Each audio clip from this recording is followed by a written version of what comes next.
The max function returns the highest value for each series in a numeric column.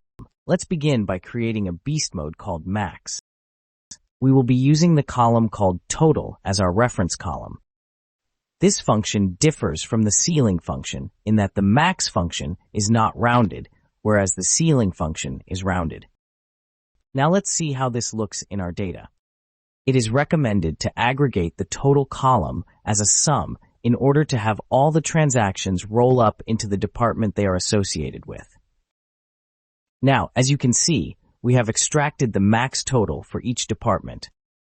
Thank you for watching. Follow Arigato Analytics for more tips for Domo users.